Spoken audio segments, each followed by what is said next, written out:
കേരളം വിടാൻ പദ്ധതിയിട്ടു എന്നാണ് ഗോവിന്ദച്ചാമി മൊഴി നൽകിയിരിക്കുന്നത്.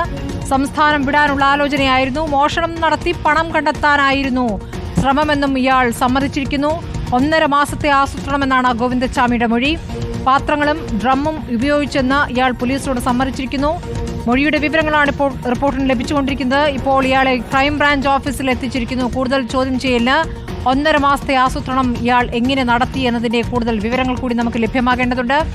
ആസൂത്രണം കൃത്യമായി നടന്നു എന്നുള്ള കാര്യം വ്യക്തമാണ്. വിനീത വേണു വിവരങ്ങളുമായി. വിനീത, ഇയാൾ ചോദ്യം ചെയ്യൽ എന്തൊക്കെ കാര്യങ്ങൾ സമ്മതിച്ചിരിക്കുന്നു? ഇയാൾക്ക് എവിടെ നിന്നെങ്കിലും സഹായം കിട്ടിയിട്ടുണ്ടോ? സ്മൃതി, അക്കാര്യങ്ങളിൽ ഒരു വ്യക്തത ഇനിയും വരാനുണ്ട്. ഇത് പ്രാഥമികമായി ചോദ്യം ചെയ്തതിന്റെ വിവരങ്ങളാണ് നമുക്ക് മനസ്സിലാക്കാൻ കഴിയുന്നത്. സംസ്ഥാനം വിടാൻ ഇയാൾ പദ്ധതിയിട്ടു, ഗോവിന്ദച്ചാമിയുടെ പദ്ധതി സംസ്ഥാനം വിടാനായിരുന്നു എന്ന കൃത്യമായി തന്നെ അയാൾ പോലീസിനോട് സമ്മതിക്കുകയാണ്.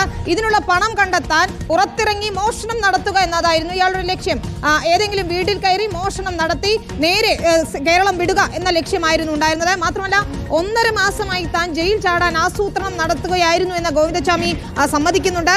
ഇന്ന് നമ്മൾ രാവിലെ പറഞ്ഞതുപോലെ തന്നെ ഈ പാത്രങ്ങളും ഡ്രമ്മും ഒക്കെ ഉപയോഗിച്ച് അതിന് മുകളിൽ കയറി നിന്നുകൊണ്ട് തന്നെയാണ് ജയിൽ ചാടിയത്. അതായത് എങ്ങനെയായിരുന്നു തന്റെ മോഡ് ഓഫ് ഓപ്പറേഷൻ എന്നത് കൃത്യമായി ഗോവിന്ദച്ചാമി ഇപ്പോൾ പ്രാഥമികമായി നൽകിയ മൊഴിയിൽ പറഞ്ഞിട്ടുണ്ടെന്നാണ് മനസ്സിലാക്കുന്നത്. ഈ കമ്പി മുറിക്കുന്നതിന് വേണ്ടിയുള്ള ഹാക്സോ ബ്ലേഡ് കൃത്യമായി നിർമ്മാണ പ്രവർത്തനം നടക്കുന്ന സ്ഥലത്ത് നിന്ന് സംഘടിപ്പിച്ചു എന്ന് ഇയാൾ സമ്മതിക്കുന്നുണ്ട്.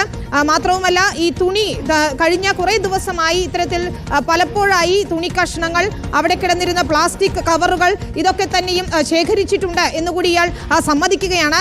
പാത്രങ്ങളും ഡ്രമ്മും ഉപയോഗിച്ച് അതിന് മുകളിൽ കയറി നിന്നാണ് ഫെൻസിങ്ങിലേക്ക് താൻ ഈ കുടുക്കിടുന്നത്, അല്ലെങ്കിൽ ഈ കയർ പോലെ കെട്ടിയുണ്ടാക്കിയ തുണി ഇടുന്നത് എന്ന് അയാൾ പറയുന്നു. മാത്രമല്ല, ഈ കമ്പി മുറിക്കുന്നതിന് ഏറെ നാളായി താൻ പരിശ്രമിച്ചു കൊണ്ടിരിക്കുകയാണെന്നുള്ള കുറ്റസമ്മത മൊഴി കൂടി ഇയാൾ നൽകിയിരിക്കുന്നു എന്നാണ് നമുക്ക് മനസ്സിലാക്കുന്നത്. ഈ മൊഴിയുടെ നിർണായകമായ വിവരങ്ങൾ തന്നെയാണ് റിപ്പോർട്ടറിന് ലഭിച്ചിരിക്കുന്നത്. സെല്ലിന്റെ കമ്പി നേരത്തെ തന്നെ മുറിച്ചു തുടങ്ങിയിട്ടുണ്ട്. ഇത് അറിയാതിരിക്കുന്നതിന് വേണ്ടി ചെറിയ നൂൽ ഉപയോഗിച്ച് കെട്ടിവെച്ചു എന്നുള്ള വിവരം കൂടി. അതായത് ഒരുപക്ഷെ വസ്ത്രത്തിന്റെ ഭാഗത്തു നിന്നെടുത്ത നൂലാകാം.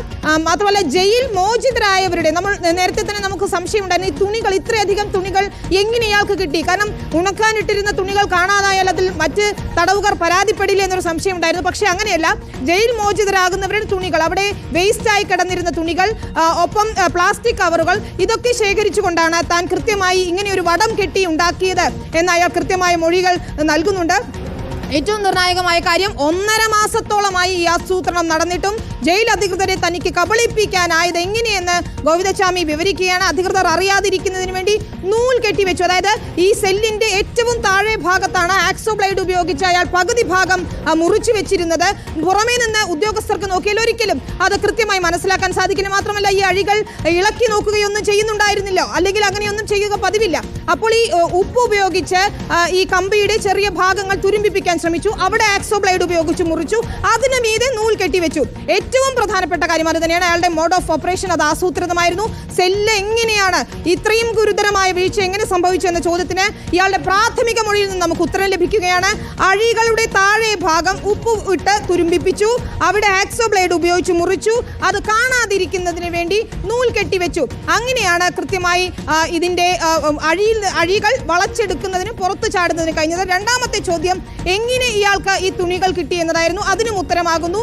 ഈ തുണികൾ കൃത്യമായി ജയിൽ മോചിതരായവരുടെ തുണികളുണ്ട്. അത്തരത്തിൽ അവിടെ വേസ്റ്റായി കിടന്ന തുണികളൊക്കെ തന്നെയും ശേഖരിച്ചാണ് താൻ ഈ വടം കെട്ടിയുണ്ടാക്കിയത്. മാത്രമല്ല, ഗുരുവായൂരിലേക്ക് പോകാൻ ഒരു ലക്ഷ്യം, അല്ലെങ്കിൽ ഏതെങ്കിലും തീർത്ഥാടന കേന്ദ്രത്തിലേക്ക് പോയി അവിടെ കൂടുതൽ വലിയ മോഷണം നടത്തുക എന്നൊരു ലക്ഷ്യം കൂടി, അത്തരത്തിലുള്ള ഒരു മൊഴി കൂടി ഇയാൾ നൽകിയതായുള്ള സൂചന വരുന്നു. നമുക്കത് സ്ഥിരീകരിക്കാനായിട്ടില്ല. പക്ഷേ സെല്ലിൽ നിന്ന് ക്വാറന്റൈൻ ബ്ലോക്കിലേക്കാണ് ആദ്യം എത്തിയത്. അവിടെ നിന്നാണ് ഞാൻ രക്ഷപ്പെട്ടത് എന്നാണ് ഗോവിന്ദച്ചാമിയുടെ മൊഴിയിൽ കൃത്യമായി തന്നെ പറയുന്നത്. പാത്രങ്ങളും ഡ്രമ്മും ശേഖരിച്ചത് പലപ്പോഴായി ആ ഡ്രമ്മ് ഇന്നലെ വൈകിട്ട് തന്നെ ആ ഡ്രമ്മ് അയാൾ നീക്കി വെച്ചിട്ടുണ്ട്. ഈ ജയിലിൽ ഈ മതിൽ ചാടാൻ ഫിക്സ് ചെയ്ത, അല്ലെങ്കിൽ താൻ ലക്ഷ്യമിട്ട സ്ഥലത്തിന് തൊട്ട് താഴെ തന്നെ ഇയാൾ ഈ ഡ്രം എത്തിച്ചിട്ടുണ്ട്. ഇന്നലെ വൈകിട്ട് സെല്ലിലേക്ക് കയറുന്നത്, അതായത് 5 മണിക്ക് ഇയാളെ സെല്ലിലേക്ക് കയറ്റുന്നതിന് മുൻപ് തന്നെ ഈ ഡ്രം അവിടെ ചാടിക്കടക്കാനുള്ള സ്ഥലത്തിന് തൊട്ട് താഴെ എത്തിച്ചിരുന്നു. കുടിവെള്ളം ശേഖരിക്കുന്ന ഡ്രമ്മാണ് അത്. കൃത്യമായി താൻ മനസ്സിലാക്കിക്കൊണ്ട് അവിടേക്ക് ഡ്രം ഉരുട്ടി എത്തിച്ചു എന്നുകൂടിയാണ് ഇയാൾ നൽകുന്ന മൊഴിയിൽ പ്രധാനമായും പറയുന്നത്. അങ്ങനെയെങ്കിൽ ആ ഡ്രമ്മിൽ കയറി ചാടി എന്നത് കൃത്യമായി വ്യക്തമാവുകയാണ്. 1.5 മാസത്തെ ആസൂത്രണമാണ്. ഈ ഡ്രമ്മിന് മുകളിൽ പാത്രങ്ങളും വെച്ച് കയറാൻ ശ്രമിച്ചു. അത് ഒരുപക്ഷെ അയാൾക്ക് ഉയരം എത്തിയിട്ടുണ്ടാവില്ല. അപ്പോൾ ഡ്രമ്മിന്റെ ഉയരവുമായി മതിൽക്കെട്ടിന് മുകളിലേക്ക് എന്നുള്ള ദൂരത്തിൽ ചെറിയ പ്രശ്നമുണ്ടായതുകൊണ്ട് ഒരു പാത്രം കൂടി കയറ്റി വെച്ച് ചാടി എന്നാണ് മനസ്സിലാക്കുന്നത്. അല്ലെങ്കിൽ മൊഴിയിൽ പറയുന്നത് ഫെൻസിങ്ങിന്റെ തൂണിലാണ് കുടുക്കിട്ടത്. അത് ഇളകി വീഴാതിരിക്കാൻ ഫെൻസിങ്ങിന്റെ തൂണിൽ തന്നെ. ഇത് വൈദ്യുതി ബന്ധമുള്ളതല്ല, 2 വർഷമായി വൈദ്യുതി ബന്ധമില്ല എന്ന് നിരീക്ഷണത്തിലൂടെ കൃത്യമായി മനസ്സിലാക്കി ആ ഫെൻസിങ്ങിലേക്ക് തന്നെ തുണിയിട്ട് അതവിടെ കുരുക്കുണ്ടാക്കി അവിടേക്ക് ചാടി ഈ കുരുക്കിലൂടെ ഈ തുണിയിലൂടെ പിടിച്ചു കയറി മുകളിലെത്തി ആ തൂണിന് മുകളിൽ നിന്നുകൊണ്ട് ആ തുണി വീണ്ടും താഴേക്ക് ഇറങ്ങി എന്നതാണ്. അതായത് കൃത്യമായൊരു ആസൂത്രണം, കൃത്യമായൊരു പദ്ധതിയാണ് ഈ കൊടും ക്രിമിനൽ തയ്യാറാക്കിയതെന്നാണ് അയാളുടെ മൊഴിയിൽ നിന്നും വ്യക്തമാകുന്നത്. ഏതായാലും 1.5 മാസത്തെ ആസൂത്രണം നടന്നിട്ടും കണ്ണൂർ ജയിലിലെ ഇത്രയും സുരക്ഷ വേണ്ടുന്ന ജയിലിലെ പ്രത്യേകിച്ച് ഇത്രയും സുരക്ഷ വേണ്ടുന്ന ഒരു കുറ്റവാളിയുടെ നീക്കങ്ങൾ ഒന്നും അറിയാൻ കഴിഞ്ഞില്ല എന്നതാണ് ഏറ്റവും നിർണായകമായ കാര്യവും ഏറ്റവും ഗുരുതരമായ വീഴ്ചയും. സ്മൃതി, ഇപ്പോൾ ഏറെക്കുറെ ഈ ചോദ്യങ്ങൾക്ക് ഉത്തരമാവുകയാണ്. മറ്റാരുടെയെങ്കിലും സഹായം ഇയാൾക്ക് ലഭിച്ചിട്ടുണ്ടോ, അല്ലെങ്കിൽ മറ്റാരെങ്കിലുമായി ഇയാൾ ബന്ധപ്പെട്ടിട്ടുണ്ടോ തുടങ്ങിയ കാര്യങ്ങളിൽ വ്യക്തത വരുത്തുന്നില്ല. പ്രാഥമികമായി ഇയാൾ എങ്ങനെ രക്ഷപ്പെട്ടു എന്നതിലെ മൊഴി ശേഖരണം മാത്രമാണ് നടന്നിട്ടുള്ളത്. ഇപ്പോൾ ക്രൈംബ്രാഞ്ച് ഓഫീസിൽ എത്തിച്ചിരിക്കുന്നു. അവിടെ നിന്നും വിശദമായ മൊഴിയെടുക്കും. ഈ സൗമ്യയുടെ കുടുംബം ആരോപിക്കുന്നത് പോലെ, പ്രതിപക്ഷം ആരോപിക്കുന്ന പോലെ ജയിൽ ചാടുന്നതിന് ഗോവിന്ദചാമിക്ക് ആരുടെയൊക്കെ സഹായം ലഭിച്ചു, അല്ലെങ്കിൽ ആരുടെയെങ്കിലും സഹായം ലഭിച്ചിട്ടുണ്ടോ തുടങ്ങിയ കാര്യങ്ങൾ ഇനി വ്യക്തത വരണം. ഇനി പ്രധാനപ്പെട്ട കാര്യം, ഇയാൾ റെയിൽവേ സ്റ്റേഷൻ തന്നെയാണ് ലക്ഷ്യമിട്ടിരുന്നത് എന്നതാണ്. ഗോവിന്ദചാമിയുടെ മൊഴിയിൽ നിന്നും മനസ്സിലാക്കുന്നതും ഉദ്യോഗസ്ഥർക്ക് മനസ്സിലാക്കുന്നതും ഇത് തന്നെയാണ്. ഇയാൾ റെയിൽവേ സ്റ്റേഷൻ ലക്ഷ്യമിട്ട് തന്നെയാണ് നോക്കിയത്, യാത്ര ചെയ്തത്. അതിനെ മെയിൻ റോഡ് ഒഴിവാക്കി ഉൾഭാഗത്തുള്ള റോഡിലൂടെ നീങ്ങി. അതാണ് തളാപ്പ് സുന്ദരേശ്വര ക്ഷേത്രത്തിന് സമീപത്തു നിന്നുള്ള റോഡിലൂടെ നീങ്ങാൻ ഇയാളെ പ്രേരിപ്പിച്ചത്. പള്ളിക്കുന്ന് എന്ന സ്ഥലത്താണ് കണ്ണൂർ സെൻട്രൽ ജയിൽ സ്ഥിതി ചെയ്യുന്നത്. പള്ളിക്കുന്ന് നിന്ന് മെയിൻ റോഡ് വന്ന് തളാപ്പിലേക്ക് കയറി തളാപ്പ് സുന്ദരേശ്വര ക്ഷേത്രത്തിന് സമീപത്തുള്ള റോഡിലൂടെ പോയി ഈ ആളൊഴിഞ്ഞ പറമ്പിനെത്തി. അവിടെ എത്തിയപ്പോഴേക്കും പകലായി, നേരം വെളുത്തു.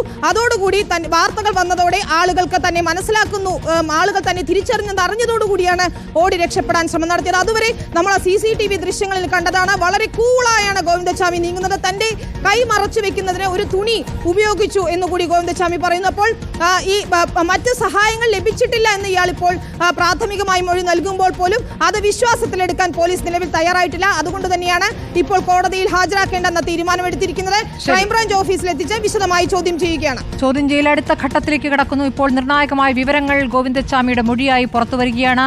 വിനീത വേണു നൽകിയ വിശദാംശങ്ങൾ. സംസ്ഥാനം വിടാനുള്ള പദ്ധതി, മോഷണം നടത്തി, ഗുരുവായൂർ മോഷണം നടത്താൻ ആലോചന നടത്തുന്നു, 1.5 മാസത്തെ ആസൂത്രണമെന്ന മൊഴിയാണ് ഗോവിന്ദചാമി ഇപ്പോൾ നൽകിയിരിക്കുന്നത്. സഹായം കിട്ടിയോ ആരുടെയെങ്കിലും എന്നുള്ള നിർണായകമായ വിവരങ്ങൾ കൂടി ഇനി അറിയേണ്ടതുണ്ട്.